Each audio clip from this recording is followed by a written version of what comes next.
Hello, welcome everybody. This is the Vanguard's monthly webinar, and today we have Martha Sequeira and Emily Fisher from the Yolo County Public Defender's Office. So I want to thank them for coming out. As I was mentioning before we went on the air, today's actually an appropriate day to be discussing public defense.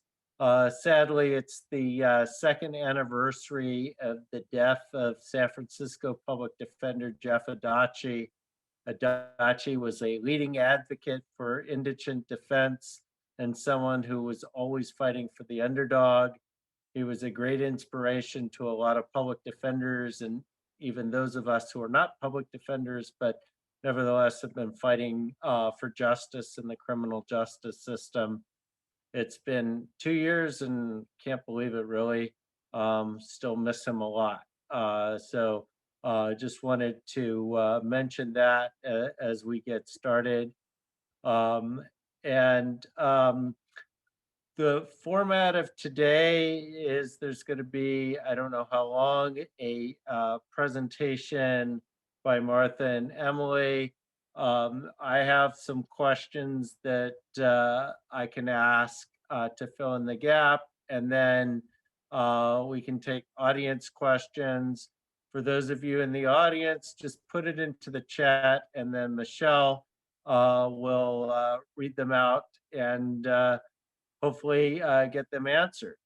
So with that, I will turn it over to Martha and Emily.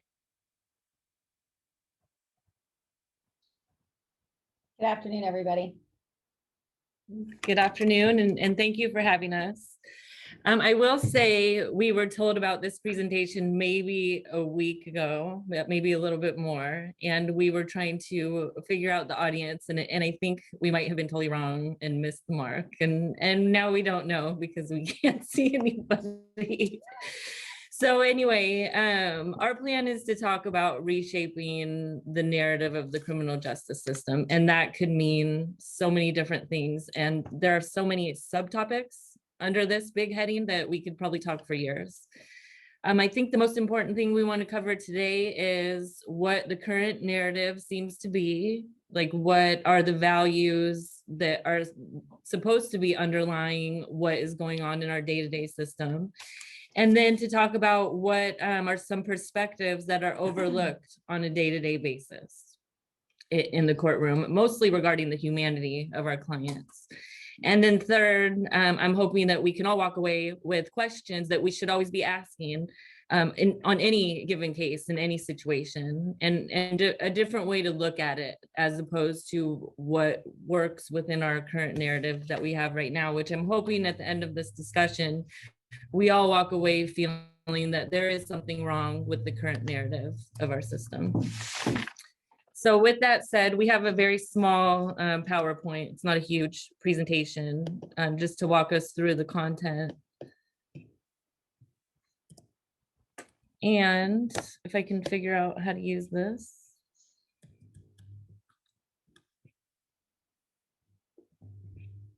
We can see it. I can see it.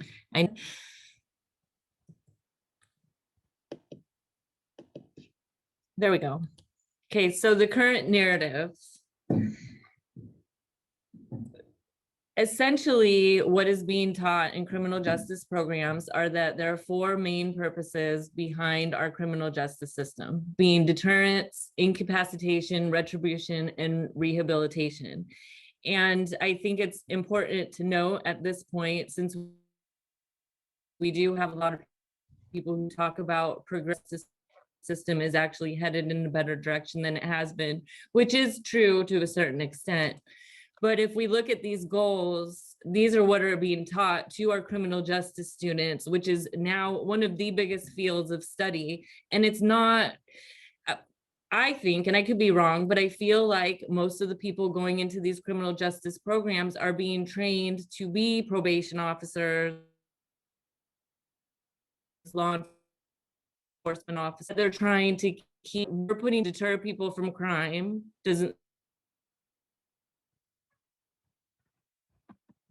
seem like it's which we want to put people in retribution really seems like the main thing we're doing, punishing people. And rehabilitations we use a lot. It doesn't appear to me we're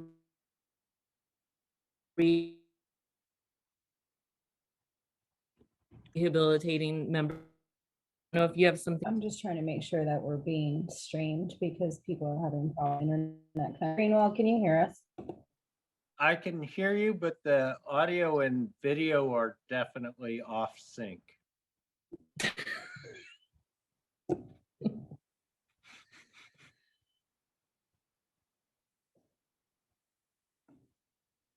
I can't.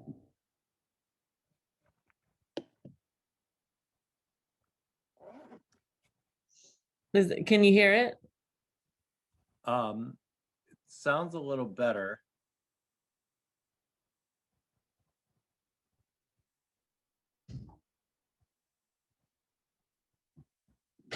Can you hear me? I can hear you. Yeah. Okay. So just going back to the point of the current narrative and the goals that we teach. One thing that is important for me is to sit in court and think, what are we really fulfilling? What goal are we really fulfilling in what we're doing here? And frankly, more often than not, I'm at a loss to find what the actual goal is behind what we're doing and what's going on.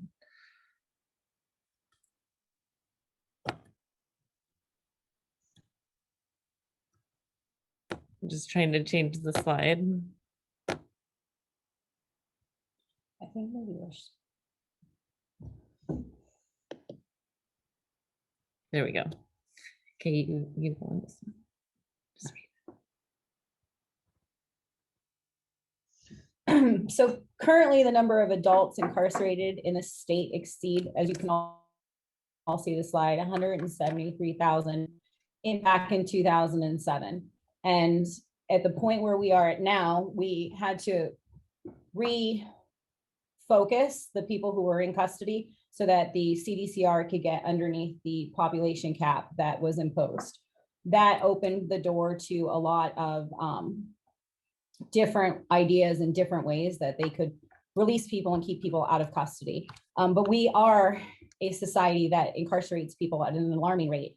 And in fact, in California, as you can see from the bottom side, we have more than 113,000 people now in custody. So there has to be something to change the way society thinks that we're going to be able to keep the community safe, as well as help people get back into being productive members of society without putting them in custody.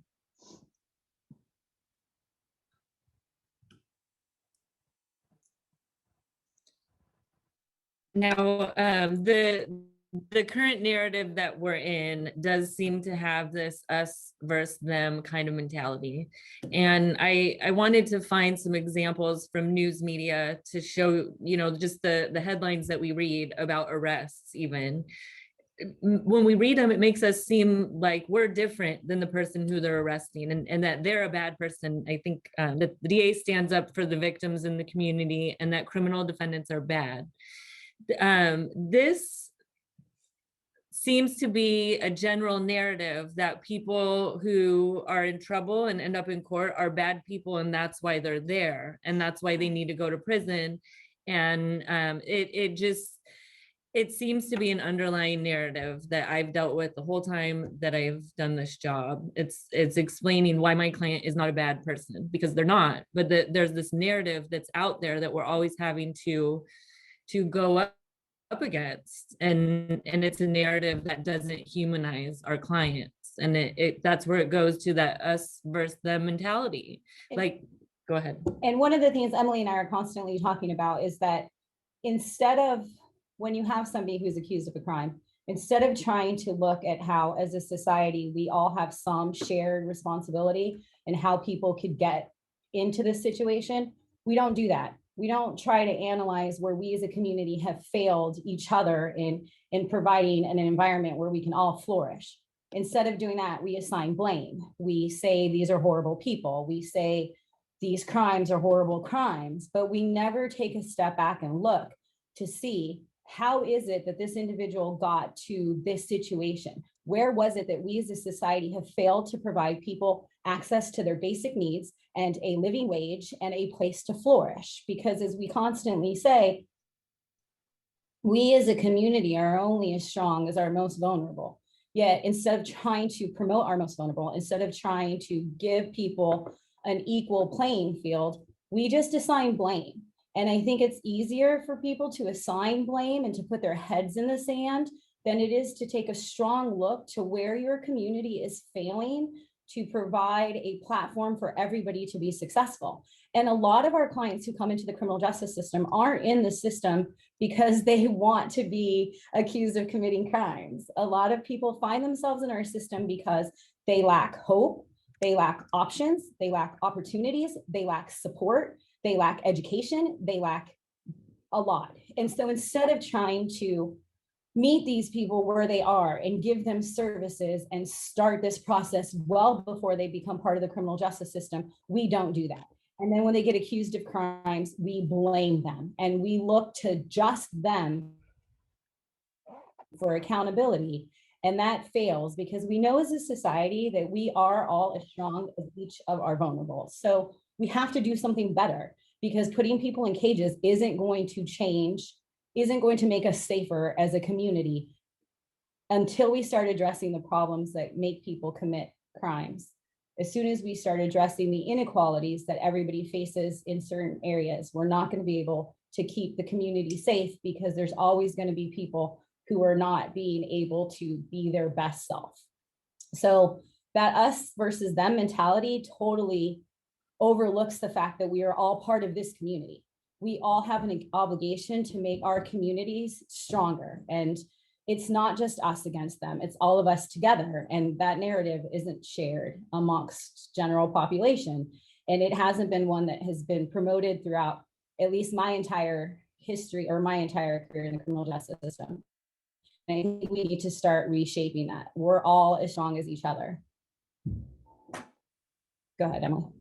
You're okay. Say hi to everybody, Peter. Oh, is it Vanguard? Yeah, go. And I actually just kind of want to reiterate that because I think that's what's important here is that to see this as our community as a whole, and our clients are our community, and people who are victims in cases are part of our community as well. And until we see ourselves as a community and wanting to include everybody and try to figure out a space and place for everybody, then it's more this us and them mentality. And I think another important point is that if these 4 goals of our criminal justice system actually worked, if our current narrative that we have now worked, we would see results because we've been using it since the 1970s. And in fact, everything's telling us that this is the wrong way. We need to find ways to have less people incarcerated. But we're not going far enough to have a narrative of saying, why are we caging people at all? And what is it doing for us? And the other thing that I wanted to add, I know we had mentioned to put your questions into chat. We also wanted to open it up. If you have any ideas about this narrative that could help us solidify what is the narrative, because until we identify exactly what it is and what's wrong with it, we can't change it. So we do need to identify and acknowledge what are the problems, what are the barriers for us to actually have a flourishing community, as opposed to this broken community where we continue to break up families and break people. So this is a long way for me to invite you. If you have any ideas, put those in the chat as well. Part of the current narrative also is this assumption that people deserve to, going back to the 4 goals of the criminal justice system, what goal is this fulfilling? I mean, it's incapacitating people, sure, but most people who are incapacitated for a crime are back out within a matter of time with with less resources than they had before, no tools, and nothing to help them get back on their feet. So what is the goal of incapacitation for these folks fulfilling? It's definitely punishing people But what is that punishment doing? What goal are we serving for the punishment? Can we throw in Nora's comment? Yes. I don't know if you guys can see everybody's comments, but Nora's talking about, since the state is benefiting from the system, how do we change those interests?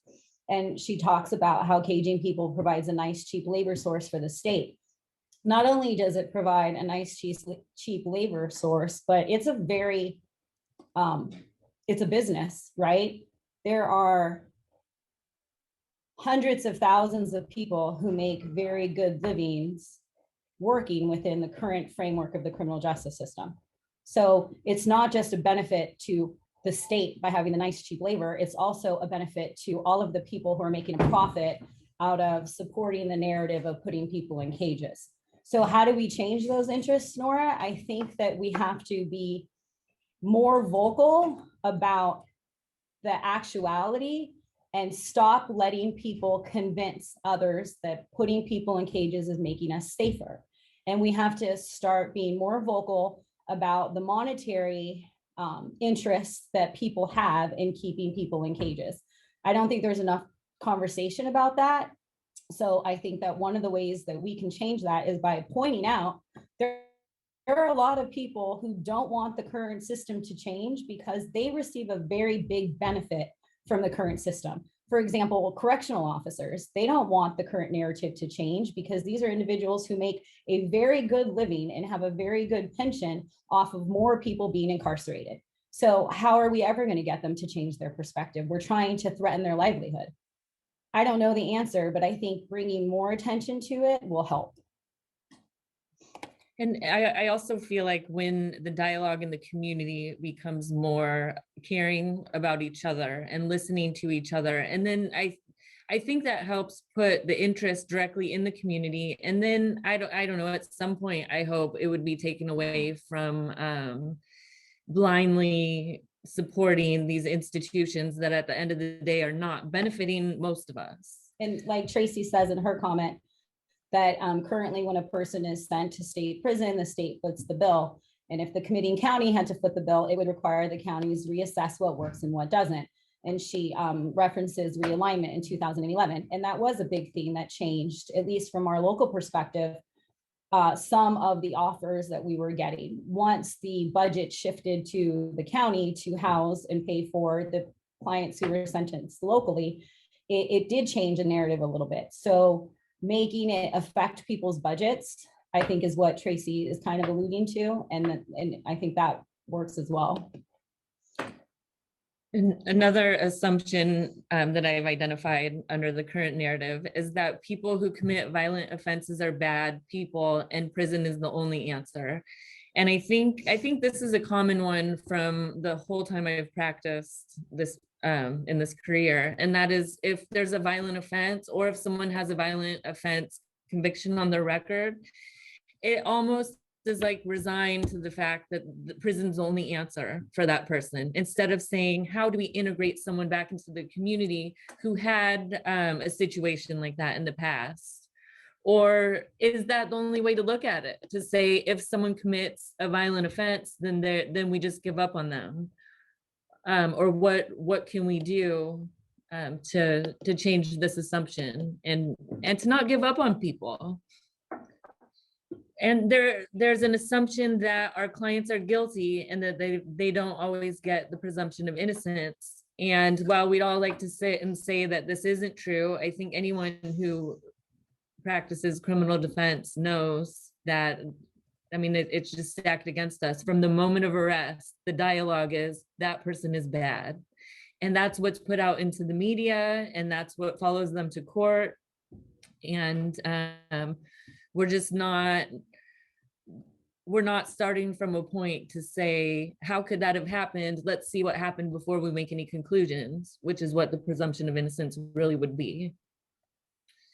And there's a huge assumption that the law is applied equally to everyone and that everyone starts at the same place and that it's fair.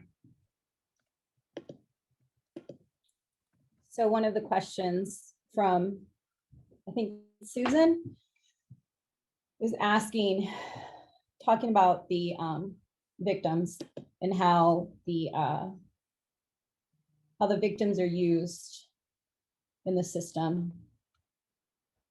Let me see. I worked for the election of He has changed my view, saying the victims are not benefited by the current system. They are used as criminals to benefit the aid. You know, I'm going to let Martha answer this question because she has a very good response, especially with regard to Marcy's law. Well, I don't know. Okay, I can't speak to what he meant when he used that term and when he stated that they are not benefited by the current system. I can tell you what I've seen based on my own training and experience of whether or not victims benefit from the current system. And I could tell you that I think they're done a disservice. I think that there are certain prosecutorial agencies that use what the victims want when it benefits the agenda of the prosecution, and then ignore what the why are you showing me that? Because nobody can see it. Oh, and then ignore when they don't want, when it doesn't conform with their agenda. And I could give you examples, and most of them are in cases where if a victim does not want a certain type of preventative contact order and the district attorney doesn't think that's within what their agenda requires, they will ask for it over the witnesses or over the victim's request. So sometimes they care about what the victim says and sometimes they don't. It just kind of depends on if the victim's agenda conforms with the prosecution's agenda. So are they, I don't know if he meant they're used as are criminals to benefit the DA, police, or parole, but I don't think that the victims and their needs are always reflected by what the district attorney's agendas are in court. I don't know if that is what he meant by that, but that's what I see.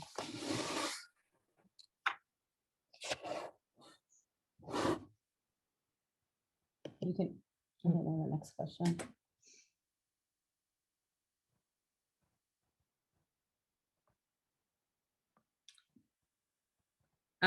So there's another question about whether there are any local programs addressed to help our clients essentially when they're released from prison. And gosh, that I think is one of the topics that we could spend a long time talking about as well. But I can say there are some programs. There seems to be more interest in getting more. But I think one of the points of our talk today at the end, one of the things to carry forward is that as a community, we're not doing enough.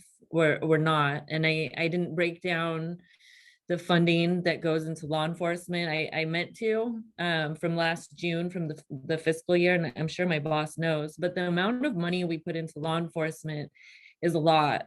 And I just wonder if some of that could be put into community resources and how much of it would prevent crimes from happening. But again, that's a huge discussion of its own. If I can get this to change.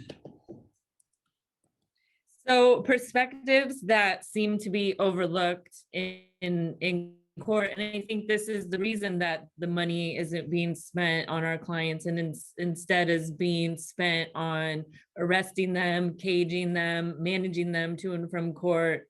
There's a lot of money in the bureaucracy of court and what it takes to get a criminal conviction. And we seem to overlook the fact that people charged with crimes are human beings.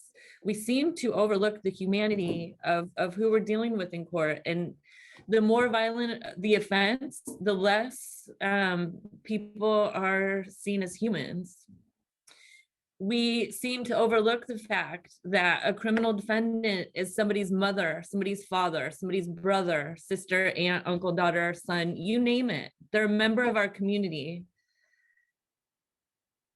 There are people, many people who are charged in criminal court have suffered trauma at a level that is a lot more significant than people who haven't been charged with crimes. There are a lot of people in our society, period, outside of the criminal justice system who suffer from trauma and have trauma in their lifetime. But when you get to the criminal courts, the amount of trauma in people charged with criminal offenses just seems to be really, really common. That a lot of people who end up charged with crimes, have suffered lives of trauma, and that once they get to the criminal justice system, that trauma just continues.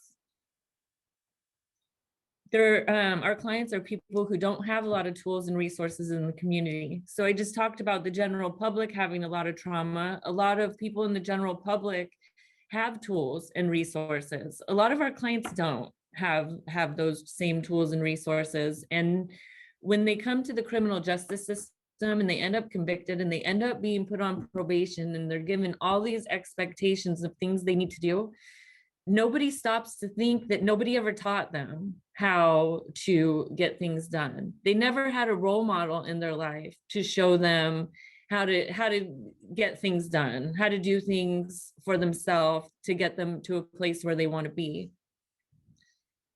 There are people whose lives would be very different had they been dealt different cards. There are people who have made mistakes. And let's face it, we're public defenders. Our clients are poor. Our clients don't have money and they don't have resources. And it does not make them any less of a human being. But they're not seen as human as they are. And they're not treated as human as they are in court.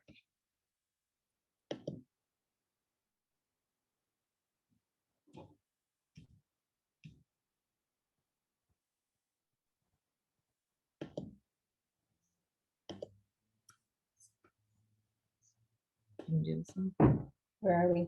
The other, This kind of goes to what Nora's comment earlier was about the effects that incarceration has in the community.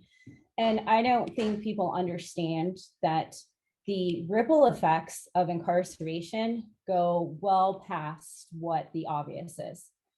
There are so many members of the community who are affected when you just incarcerate one individual. Because like Emily's saying earlier, these are people's fathers, mothers, brothers, children. We have seen families devastated by the incarceration of a parent or a loved one to the point where it becomes their own trauma that they have to carry. When you separate a parent from their child, and I do understand that there are going to be those people who say that these people committed crimes and it was their choices that separated them from their children. That is such a quick answer that is so devoid of any independent thought and education. To say it just goes to show how they don't understand, because a lot of people are committing acts out of desperation and the lack of available opportunities and equal opportunities. So when we separate these people from their children, we separate these people from their parents, we separate these people from their loved ones, it affects how those people interact with the community. It affects how those people have the ability to prosper. When you take away a mother from a family, you aren't just penalizing the mother, you are hurting everybody that woman takes care of, everybody that woman loves, everybody that woman helps try to provide a safe place for. And we incarcerate them for no reason other than we can't figure out how to help them before they get to this point.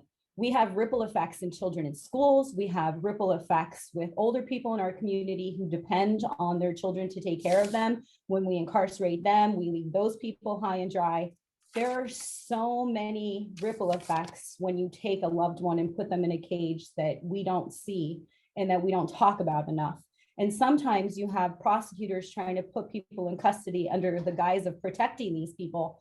And that's just not a true narrative. That is just not the reality of how it affects these people in the community. So I do think that that's often overlooked. And I do think that's something we should be talking about more, about how incarcerating somebody affects not only their immediate family, but also all of us in the community.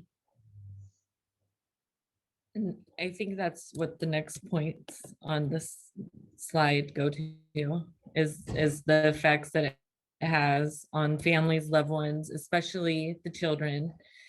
I mean, I can't overemphasize the community at large and what Martha said, and it was put nicely in the note too. Just that we're not a healthy community until we make sure nobody's left behind. looking at what we are doing in the criminal justice system, especially as compared to these 4 goals that we're told in when we're trained with what criminal justice is and what our criminal justice system is, it's then you ask yourself, or we ask ourselves, what are we really doing then? And it has become a way that caging people has become a way that we're managing people that don't fit into our society, into our capitalistic society, that aren't flourishing under our individualism, and you go out and make money and you take care of yourself. They're the people who are mentally ill and the people who just can't really get it together to work in this system. Caging people has become a way to manage them. And Martha, I didn't know if you wanted to talk about the collateral consequences of a criminal conviction that's not taken into account when in court, when offers are being made. It's thought, okay, you can get this time period if you plead guilty to this. There doesn't seem to be any justification a lot of times on why people need to be convicted of felonies. For those of you who are, and I imagine everybody who's watching this has some familiarity with how the system works. The prosecution has vast discretion to take a police report and determine whether they should file felony charges or misdemeanor charges. A vast majority of charges in the state of California could be classified as misdemeanors or felonies. And I'm not here talking about very violent offenses. Like those types of cases we could put on a shelf and talk about later, because I don't know exactly how to approach that. But for the garden variety of cases that we see, there's an option for the district attorney has, whether it's misdemeanor or felony, to charge.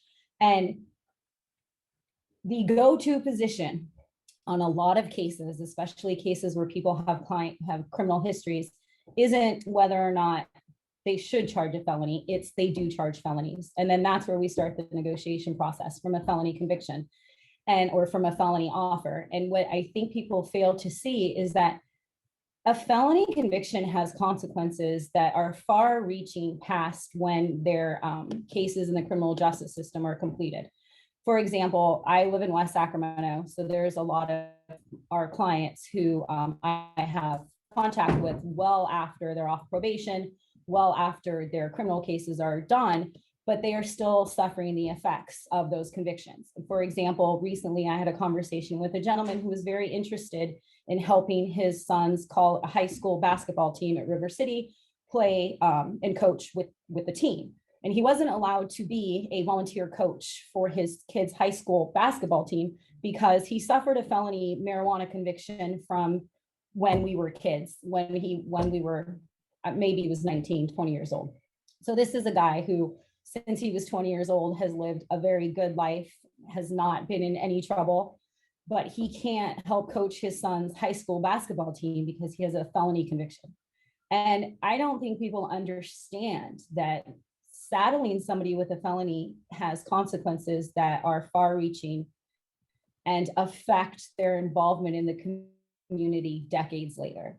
And that's something I think that we need to be paying attention to too. I think the justification and the onus should be on the district attorneys as to why they need felony convictions for people if the justifications for it could be met with something less, like a misdemeanor conviction instead. So those are things I think that we just overlook constantly. And instead of coming at it that way, we come at it begging for less jail time on a felony, as opposed to why do they even need to start there? I think that's something that we overlook constantly. And I think we overlook the generational trauma constantly. I think we overlook the cost on families to have people incarcerated, the effects of the trauma from being incarcerated from family members. I think we overlook that a lot too. When Yolanda, in the notes, you make a good point that the cost to send families food boxes or anything really, even if it and you want something in the vending machine, or if you want to send them money to get their own food from commissary, it costs a lot more money. Well, it costs a lot of money, period. But it costs more to make a phone call from jail than it costs to make a phone call out of jail.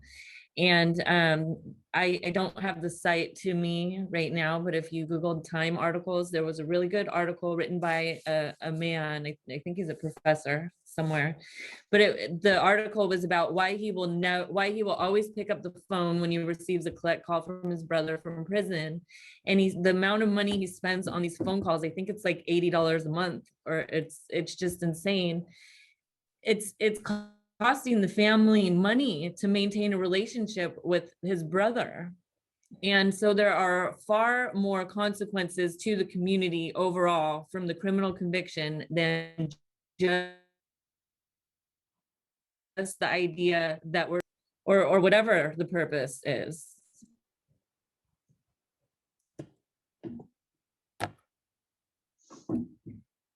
And Tracy just posted the article on the oh, link for the Time. thank you.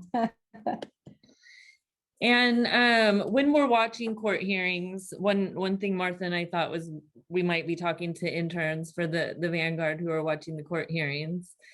And for anyone watching court, and even for us, I think, even though we go into court every day, I think it's important to stop in any given case and say, what are the goals of the criminal justice system that are even being furthered by the dialogue I'm having with the district attorney?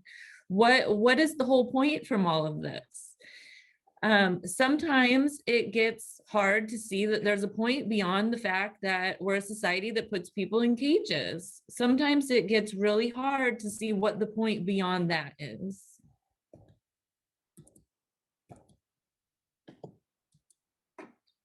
Now, just a quick visualization, I guess. About 1 out of 4 people in prison have mental health treatment.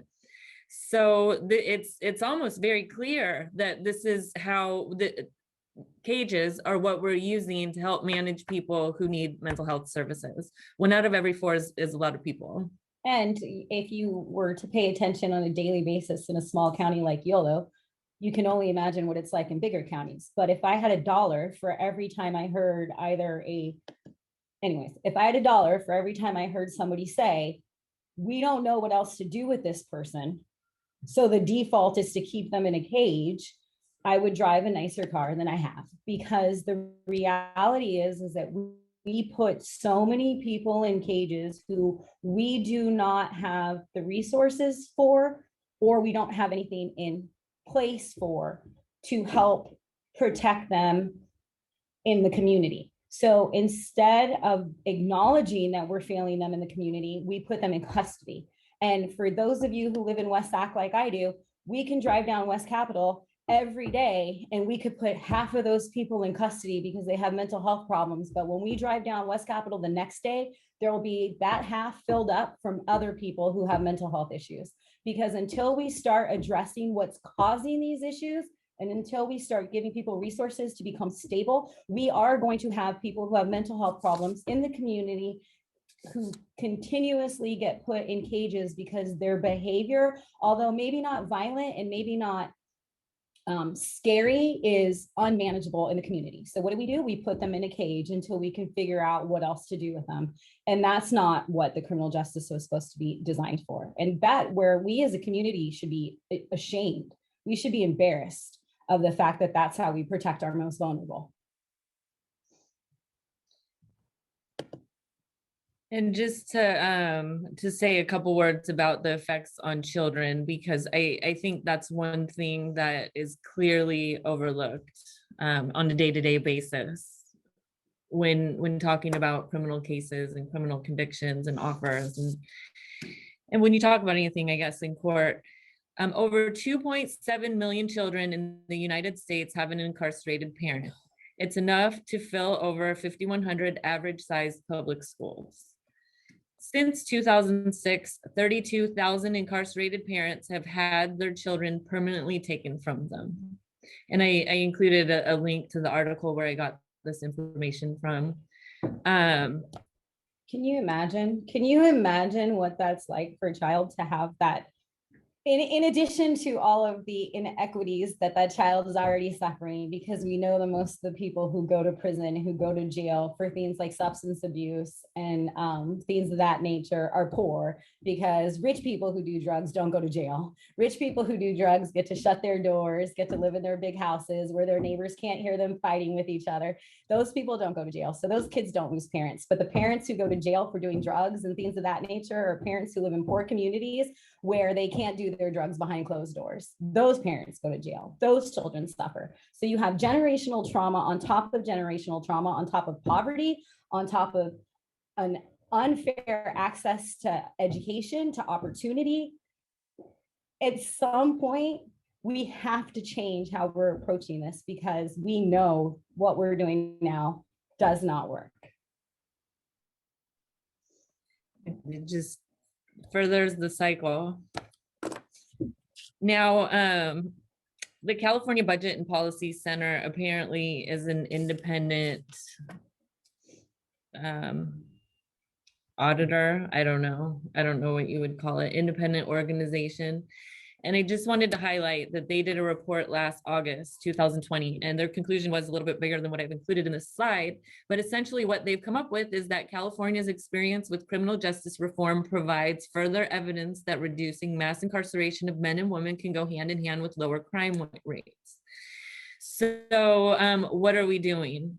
If we can have lower crime rates with less people in cages, why are we still stuck with the narrative that we're deterring crime, we're rehabilitating people, that we're using retribution and incapacitation? Why are we still wedded to these 4 goals that don't even seem to have a place in our day-to-day system? Meaning, it's hard to understand what the goal is in any given case on any given day. Sometimes it's apparent. Many times it's not clear, other than somebody committed a crime and then they should go in a cage. And if crime rates can go down with less people being in cages, why are we not focusing more as a community on how we can help each other with the goal of less crime rates and less people in cages? Why isn't this the main narrative if this is true? And then questions that I think that we should be asking anytime that we see someone in court is, how did that person end up here in the first place? What can we do as a community to help that person integrate into our community, to make them feel like a relevant member of the community? And what is putting them in a cage really going to do for society? How are we all better off as a community because we send that person into a cage that we know they're going to get out of in a relatively short period of time, just with more trauma and less resources than they had when we put them there? I'm going to jump in and answer those 2 questions, because I think both Tom and Cecilia are kind of saying the same thing. What can you do about like something as easy as the cost of the phone calls? Well, I think that's what you as community members need to do. You need to speak to the representatives of the people that you voted into office and question them and ask them, why are you charging exorbitant amounts for your people in your custody to maintain family relationships with their family? Why are you making it so difficult for these people to maintain a relationship with their families when you know they're going to be re-released back in the community, when you know the trauma it has on the children who don't get to talk to their parents? Why not make these phone calls free? Why is it that you're and a private corporation are creating or gaining a monetary benefit by forcing poor people to have to pay to talk to their loved ones who are incarcerated? What goal does that meet if you're a head of a detention center? What goal besides profit does it meet to make people pay to talk on the phone to their loved ones? Those are questions you should be putting forth to the people that you voted for. Those are questions that should be answered by the people who are in power, who have control over that situation, because it doesn't make any sense. And there doesn't seem to be any reason for it other than what we talked about earlier, that the criminal justice system is a business. And there are a lot of people who make a lot of profit off of it.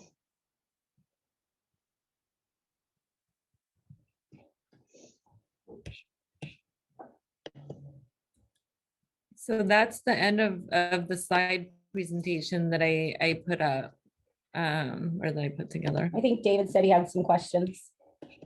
I have some questions, some comments. I just posted this into the chat, but I think, you know, you had mentioned the impact of kids visiting their parents in prison. That's one of the stories that Chesa Bodine always told when he was campaigning for district attorney. He grew up visiting his parents, and he would be with other kids who were visiting their parents, and he noted that most of those kids, you know, didn't end up like he did, and a lot of them ended up right in the same system that their parents were in.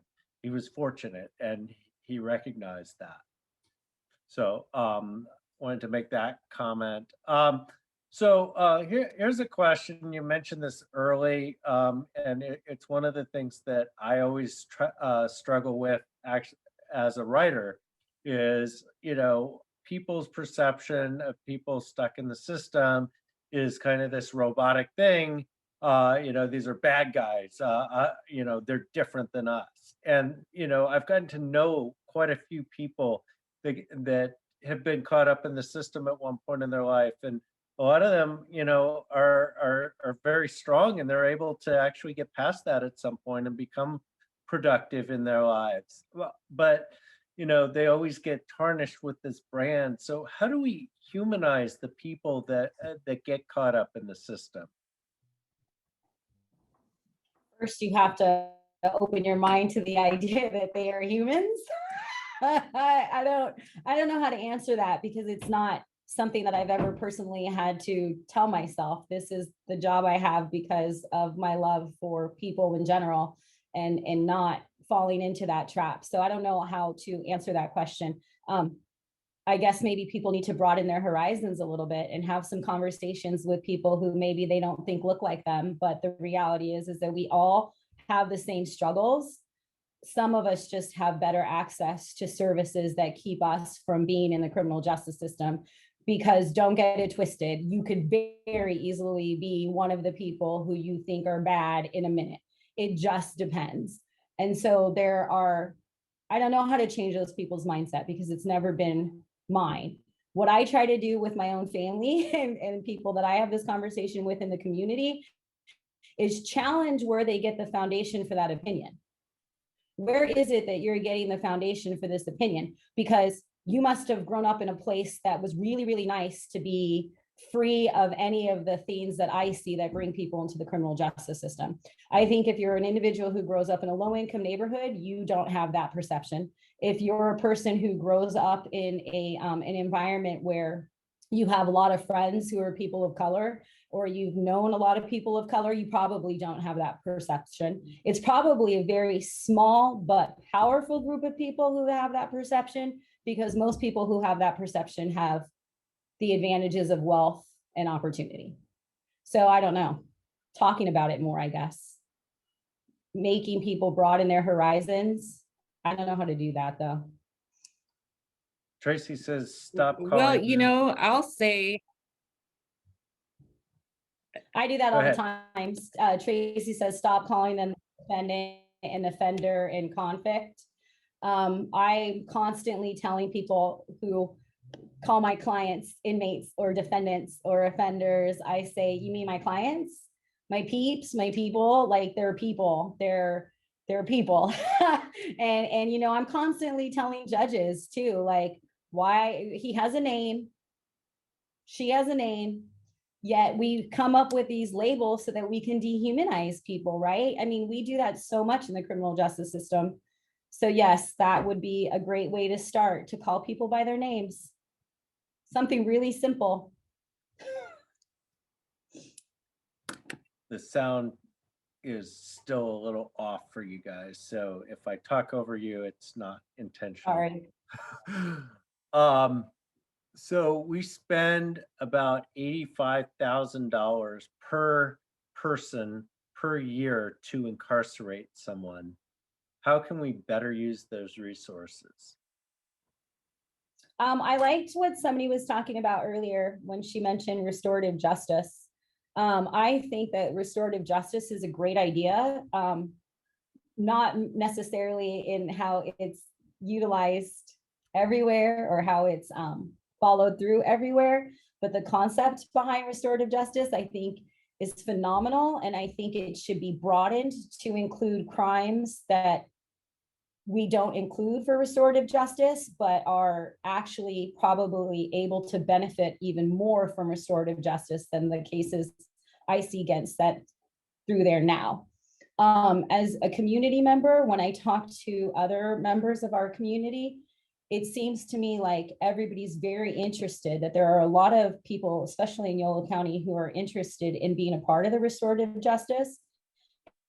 And I think that community members would be more inclined to allow a broader type of crimes to go through the restorative justice system. So I think that utilizing that as opposed to criminal courts would be a better use of our resources. And I think it would help integrate people and change the narrative that people who commit crimes are bad people. When you put people in a room with each other and force them to talk about how we got here, the effects of what we're doing here, and how to leave here without doing it again, I think that is way more beneficial than putting somebody in a cage for 3 months because they took $10 worth of an item from Target. So I think restorative justice is a good way. Wraparound services, early intervention, education. I talked to a woman the other day, Saturday, at the food bank, who is a volunteer, who is a retired educator. And she just continues to talk about the importance of education. And if we put these resources and targeted this population of children earlier on, and we provide people with opportunities earlier, so wraparound services, targeted resources, more funding back into our community, I think all of those are more helpful than spending money putting people in a cage. You have to vote. Go out and vote for people who believe in what you believe in. Get the people who want to push this old narrative of just putting everybody in cages, get them out of here. Put people in positions of authority who want to do better for the community as a whole. Well, and we can also recognize that, I mean, this was at a national level, I guess, but for losing your job when the pandemic hit, everybody got a $600 check to carry them for 10 months, you know, and if we gave people more, there wouldn't be as much of a need to steal.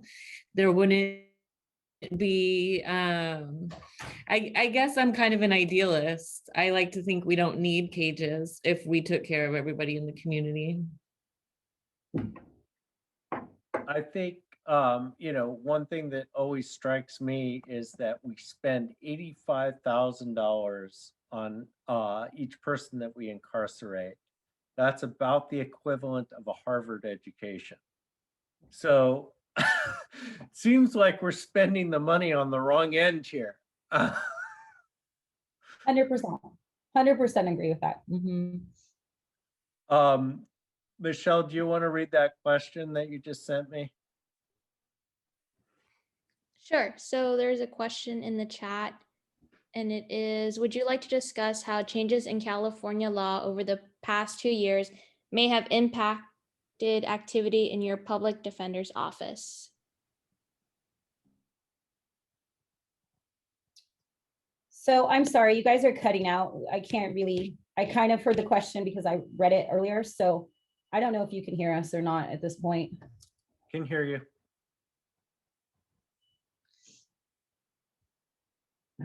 And I think the question was the changes we've seen based on the more recent changes in California law. Oh, here it is. It's hard to answer that question because I don't know what you mean by impacted activity in our office. I can tell you one of the things.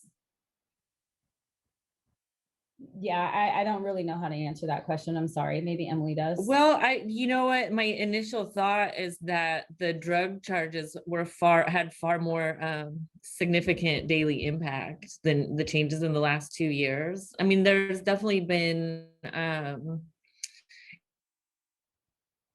my mind doesn't get time real well. So I don't even remember what changes we're talking about.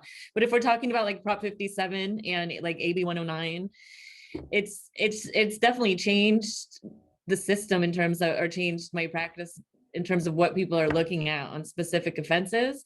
But I don't think that the overall change was as drastic as making felony drug possession all misdemeanors. I feel like that had more of effect than any other law that we've had changed, because even with AB 109 and Prop 57, we're still trying to put people in cages.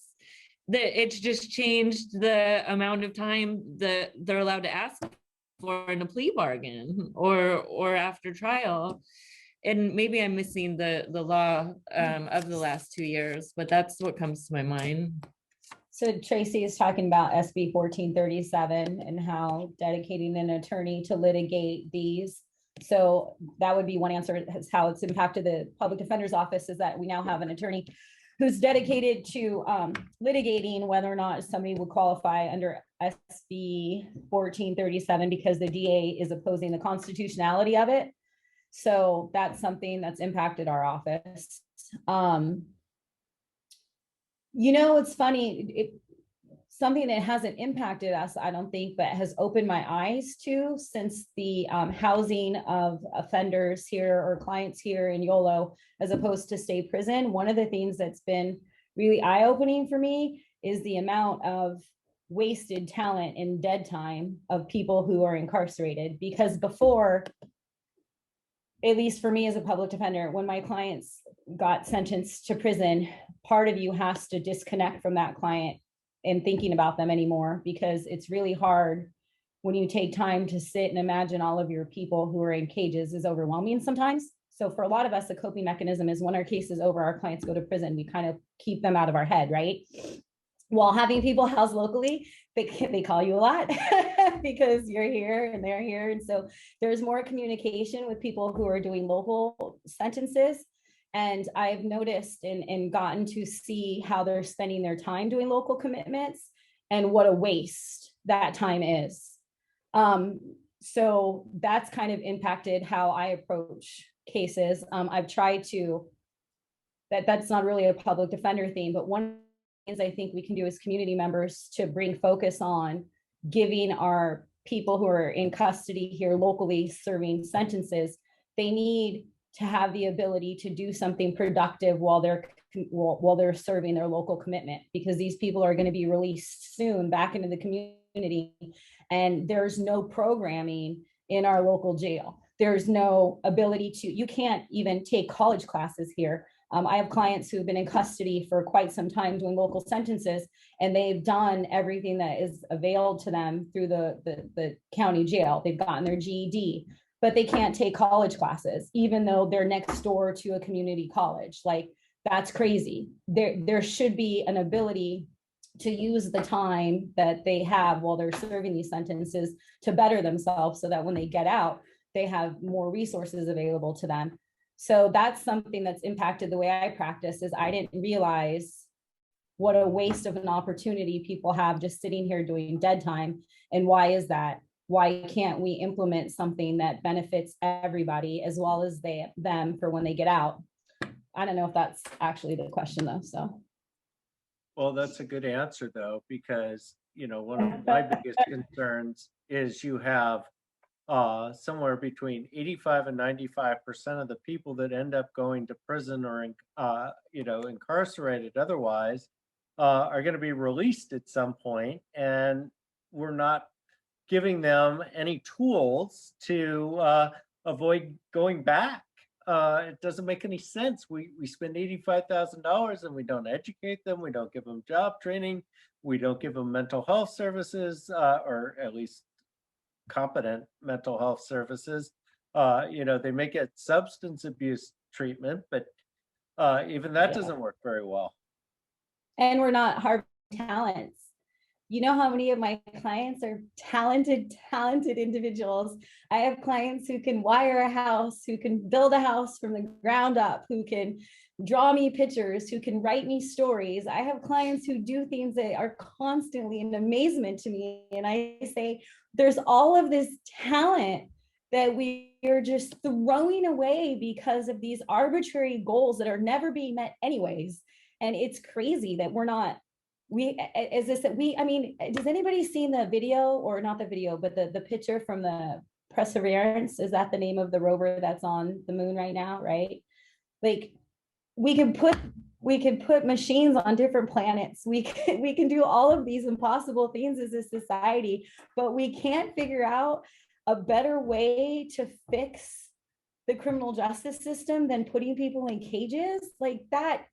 How is that possible? So I'm with you, David. Well, and not only that, David, after they get out and we've done nothing except throw all this money into the system, because someone's getting the money and benefiting from it.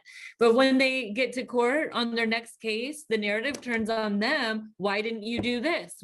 Why didn't you do this? Why didn't you do this? And it's like, oh my God, I couldn't have done it. What the expectation is. So they flip the narrative. They don't see it that people don't really have a chance. They still want to know, why didn't you do it, or whatever. Hate to interrupt. I hate to leave this panel early because I like talking to you guys, but I have hearings all afternoon. So I'm going to leave you all with Emily. Thank you for your time this afternoon.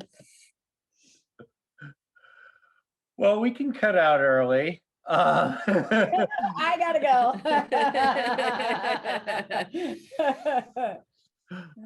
Well, thanks, Martha, first of all, for coming out during your lunch break on a busy day. So wanted to thank you. And thank you for inviting me. I didn't hear what she just said.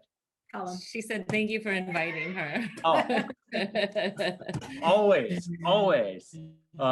Martha's always the favorite one of the interns to watch, because she will always argue forcefully for her clients. And anyone who's ever seen her in action knows what that looks like.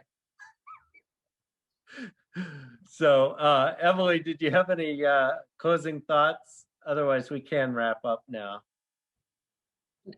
No, it was hard formulating thoughts for this. So no, I don't have any more closing thoughts. Well, I will just add one other point, and I think it's a point I continue to make, is that we have the perception in our society that we have a whole bunch of bad people that have to be locked in cages in order for us to be safe. But the reality is that most of the people that are in there really aren't dangerous to society. They're not dangerous to anyone. They haven't ever hurt anyone.